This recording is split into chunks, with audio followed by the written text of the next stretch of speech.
श्रीमद् भगवत गीता सार कथा। इस भागवत गीता सार कथा में सुख दुख का वर्णन किया गया है। इस भागवत गीता में मानव के लिए हर अच्छे और बुरे कर्मों का वर्णन दिया गया है। दोस्तों, आप सभी चैनल को सब्सक्राइब लाइक करते हैं, जिसमें आप लोगों को कुछ नहीं मिलता, पर इस चैनल पर जीने की राह और ज्ञान भरी बातें मिलती है।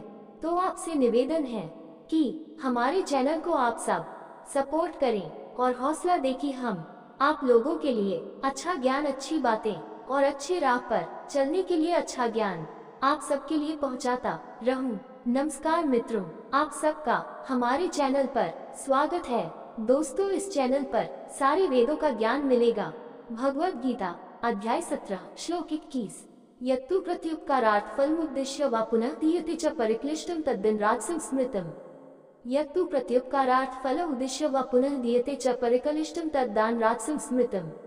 यच्चो तु परंतु प्रत्युपकार अर्थम प्रतिफल की आशा से, फल पुरस्कार उद्दिष्ट आशा से, वा या पुनः फिर दीयते दिया जाता है, च तथा परिक्लिष्टम अनिच्छा से, तत्व दानम दान राजसाम प्रजोगुनी स्मृतम कहा जाता है। यत्तु प्रत्युपकारार्थ फल उद्देश्य व पुनः दीयते च परिक्लिष्टम तद्दान राजसं स्मृतम्।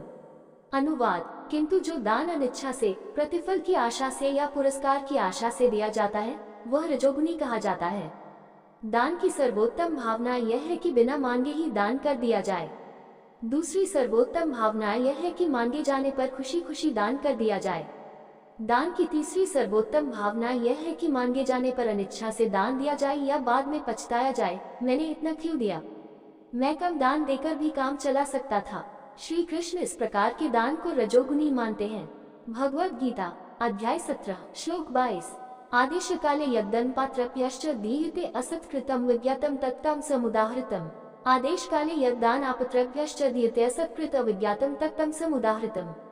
आदेश गलत स्थान पर, काले गलत समय पर, यज्जो दानव दान अपात्रप्य अयोग्य व्यक्तियों को, च तथा दीयते दिया जाता है, असत्कृतम बिना सम्मान के, अविज्ञातम तिरस्कार सहित, तत्व तामसम अविद्या के स्वभाव वाला, उदाहरणतम माना जाता है। आदेश काले यद्दान अपात्रव्यश्च दीयते असत्कृत अविज्ञातम तत्तमसम उदाहृतम। अनुवाद: तथा जो दान गलत स्थान तथा गलत समय पर योग्य व्यक्तियों को बिना सम्मान दिखाए या तिरस्कार के साथ दिया जाता है, वह अज्ञानता की प्रकृति का माना जाता है। तमोगुनी दान उचित स्थान, व्यक्ति, दृष्टिकोण या समय का विचार किए बिना किया जाता है। इससे कोई लाभकारी उद्देश्य पूरा नहीं होता। उदाहरण के लिए, यदि किसी शराबी को धन दिया जाए जो उसका उपयोग नशे में धुत होकर हत्या करने में कर देता है, तो हत्यारे को कर्म के नियम के अनुसार अवश्य ही दंडित किया जाएगा, लेकिन दान देने वाला व्यक्ति भी अपराध के लिए दोषी होगा। ये तमोगुनी दान का एक उदाहरण है जो अयोग्य व्यक्ति को दिया जाता है। भगवत गीता अध्याय 17 श्लोक 23। ओम तत्सदिति निर्देशो ब्राह्मण त्रिविद स्मृत ब्राह्मणास्तेन वेदाश्च यज्ञाश्च विहिता पुरा। ओम तत्सदिति निर्देशो ब्राह्मणस्त्रिविधः स्मृतः ब्राह्मणः तेन वेदश्च यज्ञश्च च विहिता पुरा। ओम तत्सत दिव्यता के पहलुओं को दर्शाने वाले अक्षर, इति इस प्रकार, निर्देशक प्रतीकात्मक प्रतिनिधि, ब्राह्मण परम सत्य, त्रिविधा तीन प्रकार के, स्मृतः घोषित किए गए हैं, ब्राह्मण पुरोहित, तेन उनसे, वेद शास्त्र, च और यज्ञ बलिदान, च और विहिता उत्पन्न हुए, पुरा सृष्टि के आरंभ से। ओम तत्सदिति निर्देशो ब्राह्मण त्रिविधा स्मृतः ब्राह्मण तेन वेदश्च यज्ञश्च च विहिता पुरा। अनुवाद: सृष्टि के आरंभ से ही ओम तत्सत शब्दों को परम सत्य का प्रतीकात्मक प्रतिनिधित्व घोषित किया गया है। इन्हीं से पुरोहित, शास्त्र और यज्ञ की उत्पत्ति हुई। इस अध्याय में श्री कृष्ण ने प्रकृति के तीन गुणों के अनुसार यज्ञ, तप और दान की श्रेणियों की व्याख्या की है। इन तीन गुणों में से तमोगुण आत्मा को अज्ञान, आलस्य और आलस्य में गिरा देता है। रजोगुण जीव को उत्तेजित करता है और उसे असंख्य इच्छाओं में बांध देता है। सतोगुण शांत और प्रकाश देने वाला है तथा सद्गुणों के विकास को जन्म देता है। फिर भी सतोगुण भी माया के दायरे में है। हमें इससे आसक्त नहीं होना चाहिए, इसके बजाय हमें सतोगुण को दिव्य स्तर तक पहुंचने के लिए एक सीढ़ी के रूप में उपयोग करना चाहिए। इस श्लोक में श्री कृष्ण तीन गुणों से आगे जाकर ओम तत्सत शब्दों की चर्चा करते हैं, जो परम सत्य के विभिन्न पहलुओं का प्रतीक हैं। निम्नलिखित श्लोकों में वे इन तीन शब्दों के महत्व की व्याख्या करते हैं। भगवत गीता अध्याय 17 श्लोक 24। तस्मादोम इदुदाहृत्य यज्ञदान तप क्रिया प्रवर्तन्ते विधान उक्ता सततम ब्रह्मवादिनाम। तस्मादोम इति उद्धृत्य यज्ञ दान तपः क्रियाः प्रवर्तन्ते विधानोक्तः सततम ब्रह्मवादिनाम। तस्मात् इसलिए ओम पवित्र अक्षर ओम इति इस प्रकार उदाहृत्य उच्चारण करके यज्ञ बलिदान दान दान तप तपस्या क्रिया करते हुए प्रवर्तन्ते आरंभ करें विधान युक्ता वैदिक आदेशों के अनुसार सततम सदैव ब्रह्मवादिनाम वेदों की व्याख्याता। तस्मादोम इति उदाहृत्य यज्ञ दान तपः क्रिया प्रवर्तन्ते विधानोक्ता सततम ब्रह्मवादिनम। अनुवाद, इसलिए जब भी कोई यज्ञ दान या तपस्या का कार्य संपन्न किया जाता है तो वेदों के व्याख्याता वैदिक आदेशों के अनुसार सदैव ओम का उच्चारण करके ही कार्य प्रारंभ करते हैं।